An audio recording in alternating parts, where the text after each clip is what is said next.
2024-এর 22শে জানুয়ারি কিন্তু মন্দির খুলে দেওয়া হয়েছে ভক্তদের জন্য। রাবণ বধ করার পর কিন্তু এই নদীতেই তো এখন দাঁড়িয়েছি রামের জন্মভূমি অযোধ্যাতে। আর একদিনে তোমাদেরকে আজকে ঘুরে দেখাবো রাম জন্মভূমির অযোধ্যাতে। চলো তাহলে আজকের ভিডিওটা শুরু করা যাক।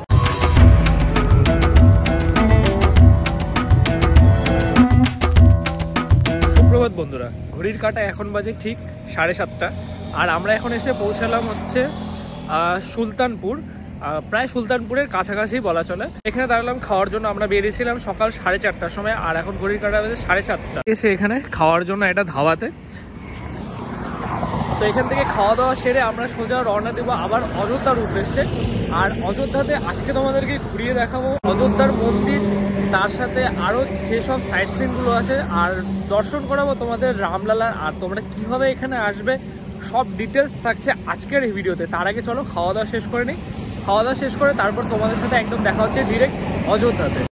উত্তরপ্রদেশের সরজ নদীর তীরে অবস্থিত অযোধ্যা নগরী, এখানেই জন্মগ্রহণ করেছিলেন শ্রীরামচন্দ্র। মহামান্য সুপ্রিম কোর্টের নির্দেশে সেখানে তৈরি হয়েছে রাম মন্দির। প্রায় 500 বছর পর রামচন্দ্রের ঘরে ফেরা, সেই উপলক্ষে সেজে উঠেছে অযোধ্যা নগরী। আর সেই সমস্ত চাক্ষুষ দর্শন করতে পৌঁছে গেলাম অযোধ্যাতে। আর আপনাদেরও ঘুরে দেখাবো সেই সমস্ত কিছু। আপনারা যারা ট্রেনে যাচ্ছেন তাদের জন্য বলে রাখি, স্টেশন থেকে মাত্র 500 থেকে 700 মিটারের ডিস্টেন্সে কিন্তু রাম মন্দির। স্টেশন থেকে বেরিয়ে থাকার জন্য রয়েছে কিন্তু প্রচুর হোটেল কিংবা ধর্মশালা। আপনারা আপনাদের বাজেট অনুযায়ী বেছে নিতে পারেন কিন্তু হোটেল। আর যারা সস্তায় থাকতে চাইছেন তাদের জন্য কিন্তু রয়েছে ধর্মশালা ব্যবস্থা আছে ধর্মশালাতে। আর এই হলো অবস্থা, ভিড় দেখতে পাচ্ছ চারিদিকে।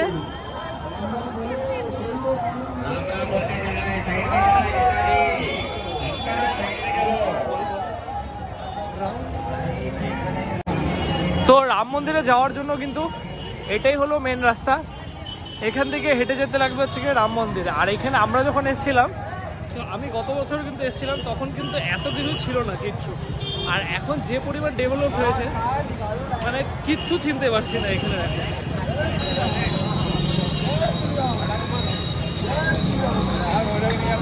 এটা কিন্তু মন্দিরে ঢোকার মেন গেট একদম। এটা হচ্ছে সিংহদুয়ারের মতন বলে। তো এখান থেকে কিন্তু ভেতরে ঢুকতে হবে। তো এটা কিন্তু এইদিকে কিন্তু মন্দিরে ঢোকার মেন রাস্তা। আর এই রাস্তার মাঝে কিন্তু এরকম ছাউনি দেওয়া রয়েছে, যাতে মানে রোদ থেকে পুণ্যার্থীরা যখন আসবে এখানে বৃষ্টি বা রোদ থেকে বাঁচার জন্য কিন্তু এখানে এরকম প্রত্যেকটা জায়গাতেই একটু একটু করে ছাউনি দেওয়া রয়েছে। এখানে রয়েছে, আবার সামনে রয়েছে এরকম। আর এই হলো কিন্তু প্রচণ্ড। তো এই হলো মন্দিরে ঢোকার রাস্তা। আর এদিকে রয়েছে হচ্ছে পুরনো মন্দিরটা। এই মন্দিরটা কিন্তু পুরনো কিন্তু প্রসাদ খাওয়ানো হয় ডেলি সকাল 11টা থেকে 3টে পর্যন্ত। আর নতুন মন্দিরটা দেখাচ্ছি, এই যে ভেতরে দেখা যাচ্ছে। এই ভেতরে বোঝাও যাচ্ছে না কিন্তু এতটা। তো এই হচ্ছে মন্দির। আর এই দিক দিয়ে হচ্ছে গিয়ে ঢোকার রাস্তা। এখনো কিন্তু কোনো কাজ কমপ্লিট হয়নি, এখনো অনেক কাজ বাকি আছে। 2024-এর 22শে জানুয়ারি কিন্তু মন্দির খুলে দেওয়া হয়েছে ভক্তদের জন্য। আর মন্দিরের কিন্তু সম্পূর্ণ কাজ কমপ্লিট হবে 2025-এ। আর এখন হচ্ছে তোমাদেরকে দর্শন করে দেখাবো। জানি না মোবাইল কতটা ভেতরে নিয়ে যেতে দিবে বা দিবে কি দিবে না। তো যতটা পর্যন্ত নিয়ে যাওয়া যায় ততটা তোমাদের সাথে শেয়ার করবো আজকের আমার ভিডিওতে। আর চলো তাহলে মন্দিরে এবার প্রবেশ করি।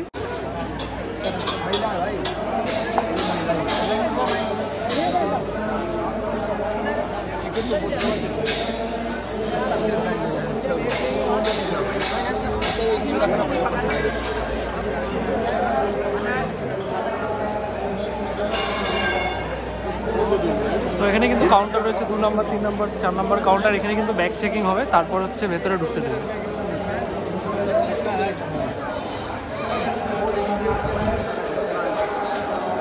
তো এইদিকে পুরো সম্পূর্ণ কাউন্টার রয়েছে।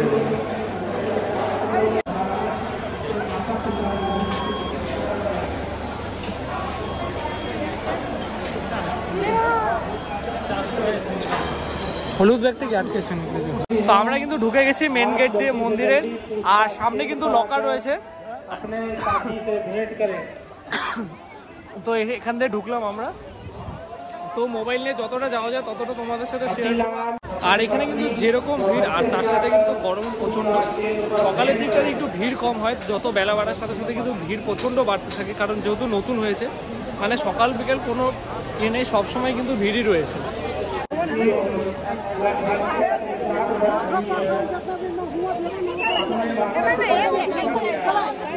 কাউন্টার আছে জুতো, এখানে এদিক থেকে শুরু করে একদম পুরো এখানে পুরোটা কিন্তু ফ্রিতে জুতো রাখার জায়গা আছে। এখন জুতো রেখে ভেতরে প্রবেশ করছি।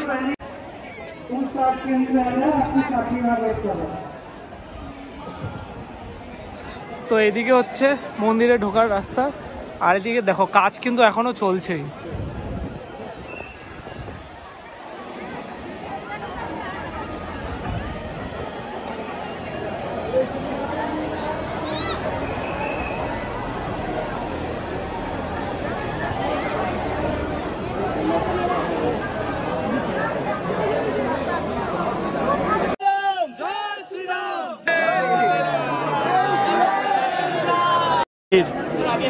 এই যে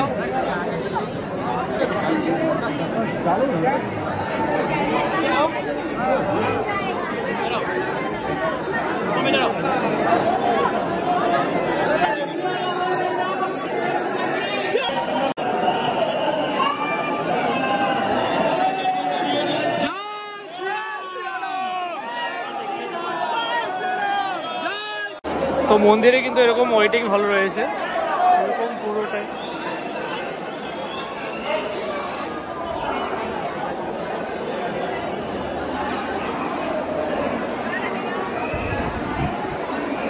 চার্জিং পয়েন্টটা কিন্তু এখানে আছে,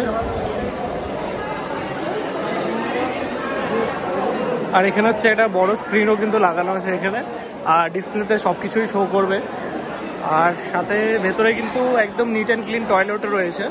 ভেতরে কিন্তু সব ধরনের ফ্যাসিলিটি অ্যাভেলেবেল আছে, আর ওয়াশরুম থেকে শুরু করে ওয়েটিং হল সব কিছুই আছে। দর্শনের সাথে সাথে কিন্তু প্রসাদও পেয়ে গেলাম 2 প্যাকেট।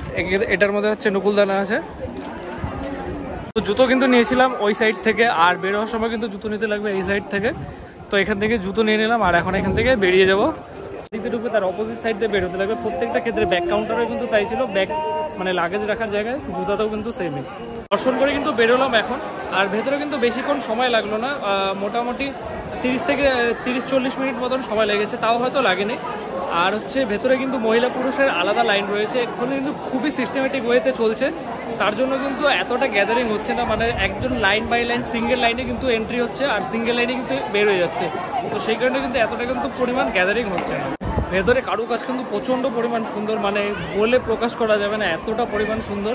আর মন্দিরটা এমনভাবে তৈরি করা হয়েছে বাইরে থেকে কিন্তু বোঝাই যায় না যে মন্দিরটা কোথায় আছে। যেরকম তিরুপতি বালাজি মন্দিরে দেখিয়েছিলাম, মানে মন্দিরটার চারপাশে এমনভাবে ঘেরে দেওয়ার, মন্দিরটা এমন জায়গায় তৈরি করা যে বাইরে থেকে কেউ আন্দাজই করতে পারবে না মন্দিরটা কিন্তু কোথায় তৈরি হয়েছে। সেম এরকমই এখানে অযোধ্যাতে মন্দিরটা এইভাবেই তৈরি করা রয়েছে। অযোধ্যাতে শুধু যে রাম মন্দির রয়েছে তা কিন্তু নয়, অযোধ্যাতে মোট 7000 কিন্তু মন্দির রয়েছে। তো আমরা এখন যাচ্ছি পরবর্তী মন্দির হচ্ছে হনুমানগিরি, যেটা কিনা মন্দিরের মেইন গেট থেকে 300 মিটার দূরে। তো চলো সেখানে গিয়ে তোমাদেরকে হনুমানজির দর্শন করাচ্ছি।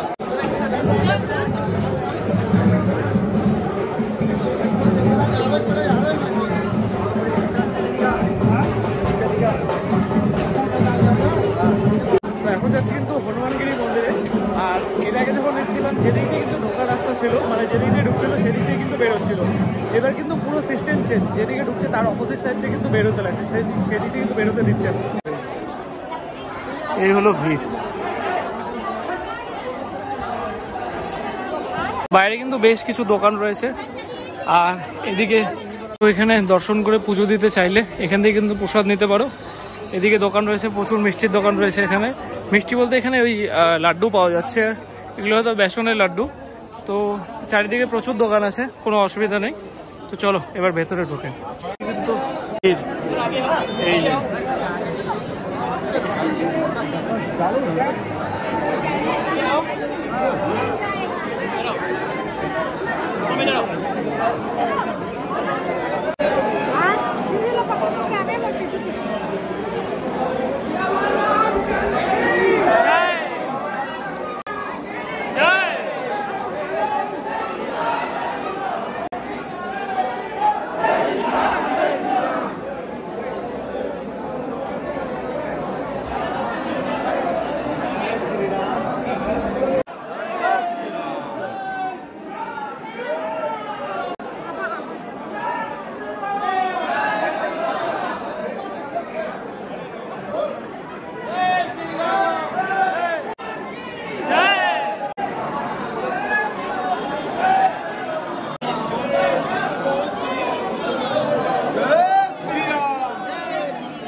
এই রামলালার ফটো নিলাম 20টা। তো এখানে প্রচুর কিছু নেওয়া আছে। তো যা কিছু আছে সব কিছুতে কিন্তু জয় শ্রীরাম লেখা আছে। তো এখান থেকে বেশ কিছু জিনিস নিলাম সবাইকে দেওয়ার জন্য। রামলালার বেশ কিছু ছবি নিলাম সবাইকে দেওয়ার জন্য। থেকে বেরিয়ে এখানে হচ্ছে কিছু খাওয়ার দোকান আছে, এখানে ভাজা, দই বড়া, অনেক কিছু দোকান আছে। তো এখানে তো এই নিলাম হচ্ছে দই বড়া। তো টেস্ট করে দিই, সারাদিন পর ঠান্ডা ঠান্ডা দই, এটা কিন্তু ভালো। চলো একটু শেষ করি, তারপর আবার দেখা হচ্ছে।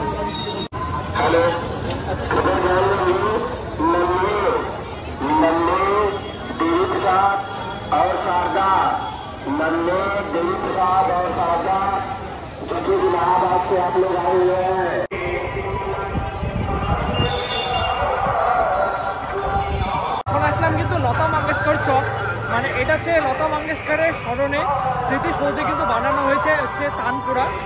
এই দেখো, তো এর আগেও তোমাদের দেখিয়েছিলাম। আর এই হচ্ছে লতা মঙ্গেশকর চক, এটা হচ্ছে লতা মঙ্গেশকর মোড় বা চক বলে এটাকে। এই দেখো, এটা কিন্তু রিয়েল একদম। এটা হচ্ছে লতা মঙ্গেশকর চকের সামনে, একদম রিয়েল মনে হচ্ছে। সবাই আবার ফটো তুলছে সাথে দাঁড়িয়ে। আর লতা মঙ্গেশকর চক থেকে বাঁদিকে কিন্তু রাম কি প্যাডি। তো চলো একদম এখন রাম কি প্যাডিতেই যাচ্ছি। আর ওখান থেকে তোমাদেরকে জয় শ্রীরাম, জয় হনুমান।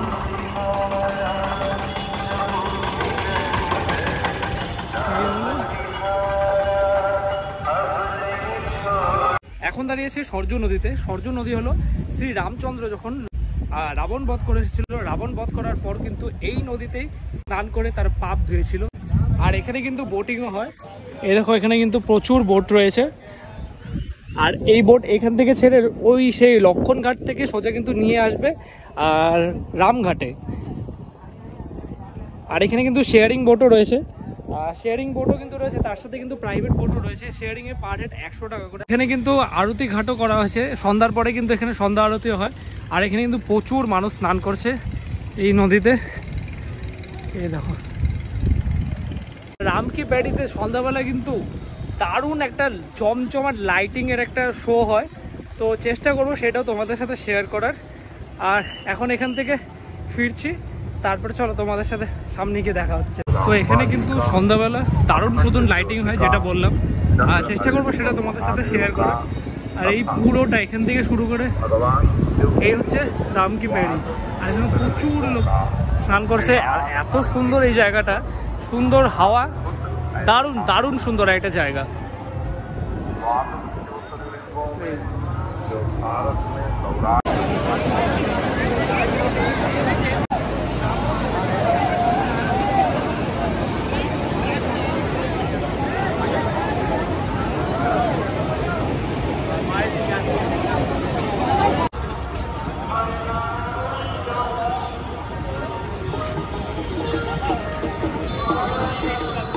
তো এটাই কিন্তু মহর্ষি বাল্মীকি ইন্টারন্যাশনাল এয়ারপোর্টের রাস্তা এদিক দিয়ে। আর তো যত গাড়ি আসছে সব গাড়ি কিন্তু পার্কিং ওই সাইডেই হচ্ছে, মানে এয়ারপোর্ট সাইডে। তো এখন সেখানেই যাচ্ছি।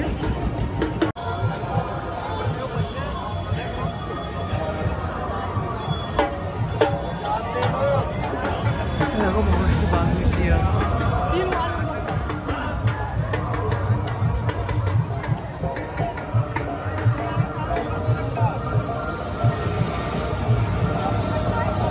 এখানে রাস্তাঘাটগুলো এত সুন্দর সাজিয়েছে, দারুণ সুন্দর করে সাজানো। আর তার সাথে এরকম ফুটপাত, এত বড় ফুটপাত। এদিকে রয়েছে ডবল লেনের রাস্তা, ওই পাশেও রয়েছে কিন্তু ফুটপাত।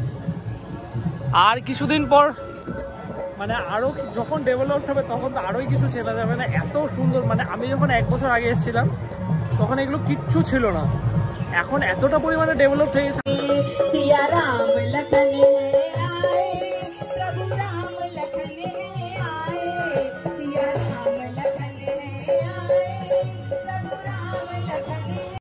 যেমনটা বলেছিলাম রাম কি প্যারিতে কিন্তু লাইট অ্যান্ড সাউন্ড শো হয়, তো লাইট অ্যান্ড সাউন্ড শো শুরু হয়েছে, এখানে রামায়ণের পুরো দেখাচ্ছে, তারপর রাউন্ড